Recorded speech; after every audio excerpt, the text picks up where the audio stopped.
plaintiff, Emmanuel Thompson, says he's known the defendant for over 35 years. And even though the defendant is smug and arrogant, they were more like brothers than friends. However, Emmanuel's suing him today for a collections bill. Defendant Daniel Brewer says throughout their entire friendship, he and Emmanuel have only had one disagreement. Until now. Daniel claims he was arrested after Emmanuel came to his house and caused a commotion. So he's countersuing. All rise. This court is now in session. The Honorable Judge Greg Mathis presiding. You may now be seated. Start with you. It kind of like saddens me that we're here today dealing with this issue because this is not a friendship thing. This is more like family. Okay. And it's caused a rift between me and somebody that's been close to me for 35 plus years. I don't call him my friend. That's my brother. But my brother did something foul to me. Join the club. Oh, yeah, and that's a sad thing. 100 million. Yeah. No doubt. Go ahead. This dude. But, okay, so. How have your relationship been over those decades, though? Brothers. You ever loaned each other money? We, on occasion. You all always paid each other back? Mm-hmm. I guess, yeah. Yeah. Slow by the answer. You don't know. Never competed with girls and he won. Yeah, we are competitive. We them two male lions in the jungle. Brothers. Something about a brotherhood is gonna go wrong. And as much love as there might be, it's gonna go wrong. Some stuff. Yeah, but two alpha lions in the jungle don't work. Especially over that one tigress. So, somebody has to give in. Yeah. Or somebody need to leave. Go ahead. Let me hear. Over the years, things have been all right though with the two of you. We've been great. We've been good, and this goes all the way back to like 1985. I met this man in '85. I got love for his mother, his sisters, his sons are my nephews.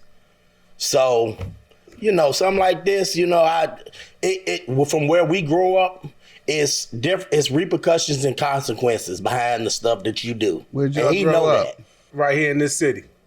Southeast side. 71st. So I moved to Vegas in 2003. And I think in 2004, that's when me and my brother, we bumped heads again. I don't even refer to him as my friend. Me and my brother, we bumped heads. It was 06. 06, 04, one of them, competitive. We bumped heads and we got along and we hung out. We like basketball, we barbecued, holidays, everything. Hung out at the clubs. Chase women together. We did what brothers do. Mm-hmm. And it's with him, he want to be outspoken, he's smug, he's arrogant. But that's my brother, and I accept him for it. True brotherhood. You can talk about each other like a dog, and no problem. You're right. I talk about my brothers like a dog. He can't never, and he don't want to be wrong. I try to tell. He don't listen to me, but let a woman tell him something. I don't listen to them either. All ears. No, don't lie to this in this courtroom. I don't listen to them either. Okay, do that. No, not in front of Judge Mathis. Don't. No. Okay. Say, don't make me a sucker in front of him. Not in front of. I know what. He can't have that, Judge. I can't have that. That ain't true. No, that ain't true. You do have a soft touch for them ladies, man. You ain't no sucker, right? Boy, I'm far from that. He's Superman and they kryptonite. No. Make them weak. Nah. Women break down. See, that's him with his tall tale. So he gonna do that. So okay. I'm gonna let him finish up. Background on your relationship with it. Well, like you say, we've been friends since '85. Since I was 10 and he 11. He got me by a year. And what's even worse, our birthdays both in April. I'm 13, he 26. So I'm an Aries, he a Taurus. So that's a bull in the ram. You know, that's just what it is. You know, but we always been close. And it is, with this whole situation, it didn't supposed to go the way it went, but it did. Can't change it. This is the first time you all had a significant fallout? Yeah, we never, I mean, you know what's funny about this, Judge Mathis? When we first met each other, we was like two alphas as kids. We had one fight. We was like, remember the back of white boy Brian backyard? We had one fight. White boy Brian. We had one fight. And after that, I was 10, he was 11. We hadn't had no problems, no altercations, no nothing. We fought it out that day, and after that, we never ever even even tried to even. White boy Brian whip y'all behind. It happened in his backyard because he had a basketball court. You know, by white boy Brian. That's even worse than being in soccer. You gotta think about it, White boy Judge. Brian beats you. Hey, when you're growing up in Chicago, it ain't too many people got a basketball rim in their backyard. Yeah. A real rim. A real one, okay. A real one, you know. So, you know, white boy Not a Brian. fruit basket. White boy Ryan was he was important to us. And he became a friend real quick. He got a rim in his backyard. You are a boy. Hey, hope we got him a team now. I don't know. If he really want to let y'all play on his court, he's got to have a team. Is White boy Brian still alive? Do y'all know? It's been so many years. I'm assuming he is. I'm assuming he is. But yeah, he was always. His parents was nice. You know, he was a good dude. But I mean, and it just happened to be living in a black neighborhood. That's just one of those situations. Well, and see, that one of the things we need to know about each other. You know how white folks live through the eyes of white boy Brian. He knows how black folks live through the eyes of you and your brother. And that's a good thing. Yeah. He know what to look for and what to look out for. He don't listen to me, but let a woman tell him something. And he, you know, all ears. Now, don't lie to this in this courtroom. I don't listen to them either. Okay, Do that. No, not in front of Judge Mathis. Don't. No, okay. Say, don't make me a sucker in front of him. I know what. I can't hide that, Judge. I can't hide that. That ain't true. No, that ain't true. Plaintiff Emmanuel Thompson is suing his former friend, who claims he was arrested after Emmanuel came to his house and caused a commotion. Tell me about the collections bill you sued. Okay, so at around about the end of 2019, bro was, you know, he hit a little rough patch, and, you know, he was having a little hard time with it, and he needed some assistance, if you will. Can I interject? Let him finish. Go ahead. He needed a little assistance to maintain, what should I say, housing. And, you know, I didn't want to see him out there. He can maintain, he maintains on his own. He's not a bum or nothing like that. What happened this time? I think he might have ran into a legal issue or something. I couldn't. He didn't pop it off on women. You said he was the sucker. What? Which is one step away from a trick. Well, no, he ain't gonna say. He didn't trick it off? No, he wasn't. He didn't make it rain? No, because I couldn't. No, I couldn't. He go to the club? I told you he at the strip club. Make it rain. Don't play crazy. He want to say I got act like you don't. Y'all definitely. He want to tell me I got a weakness for the women. Act like you don't know what I'm talking about. He gonna tell me about. I got a weakness for the women. He got an appetite. You see his stomach? He got an appetite for women.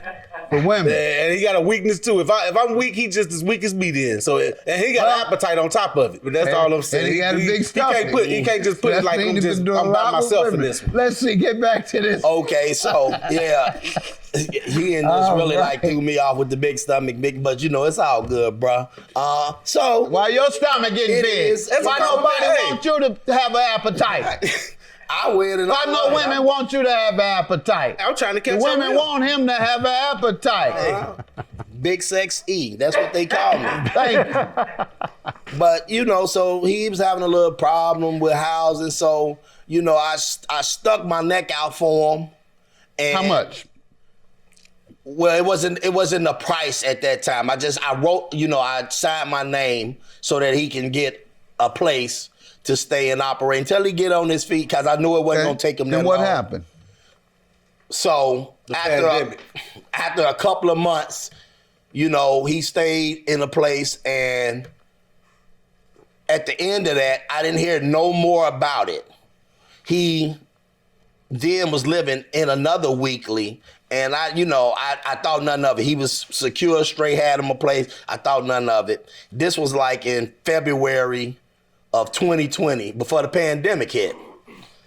So in August, he left the place, and I know because, Okay, and he was supposed to pay you how much when he left? He wasn't supposed to pay me. He's supposed to pay his rent. Okay, and he hasn't. You co-signed? Is that what happened? I co-signed. Okay, and how much is the balance that he failed to pay? I paid his rent for the 2 places that he stayed. I didn't even know that he was staying up under my name. Let me hear from you, sir. He just refused to tell me how you owe him the amount for rent. All right, I couldn't use my name at the time because it wasn't that it was eviction.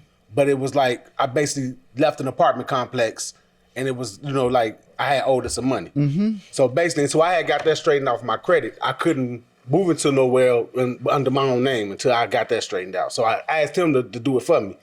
He didn't have to put no money up or nothing. I had all that covered. So what happened was the pandemic hit. So everybody lost their jobs. The place I was working at closed down. So at this point, I was only at the job maybe 5 months. I wasn't there. I was only there 4 months. So I wasn't there long enough to get my unemployment per se right away. So I had to wait till they did the pandemic. Stimulus. Yeah, stimulus. So in the midst of that, I'm stuck in this weekly that is in his name, don't get me wrong. But at the same time, I don't want it to snowball into us too much. So I left it. Yeah. I left that weekly and I was called skipping. And I was basically got an apartment. So the apartment wasn't ready for a month. How did you afford an apartment? I got my stimulus package like everybody else. Why couldn't you pay what you owed him then and stay in that weekly? That's what we finna get to. Go ahead. So basically, I told him I got the money now. So if I had no intention on paying him, I wouldn't have told him I got the money. You got the money. What happened? So what happened was he started lying, and that started lying how? First, he tried to tell me that they're gonna try to take his car.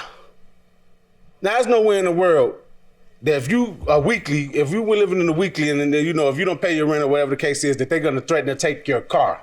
They can, but it ultimately can happen. They can sue him, get a judgment against him, and place a lien on his car, or go through collections, and the court can order him to give up that car or any other asset that he might have. His house. I don't know what you're thinking, just but because that wasn't the case with this place. They simply sent it to collections. Pardon me? They simply sent it to collections with him. You weren't listening. That's what collections does, sir. I mean, I work in collections, so I know how it goes. They take you to court, don't so, but what I'm saying is... Don't they take you to court? No, actually, they it all depends on what you're dealing with. You still work there? No, I'm saying that the place I work for, I don't work. I do collections for a resort. So mine, what I do is a little different from maybe third parties. So with third party, they pretty much they don't let it go. No, they'll come after you. They'll definitely come after you. We can go charge up bills and they'll get a collection and just let it go. No, they'll come after you. I'm not saying they won't. Pop it off on women. You said he was the sucker. Which is one step away from a trick. Well, no, I ain't gonna say. He didn't trick it off? No, he wasn't. He didn't make it rain. I told you at the strip club, make it rain. Don't play crazy. You gonna say I gotta act like you don't. Y'all definitely the strip club fiend.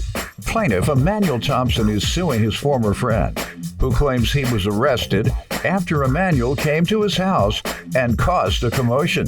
How does he owe you for $2,000? Basically, he came over my house like he want to be Debo. Mm-hmm. You know what I'm saying? He gonna come up to my house.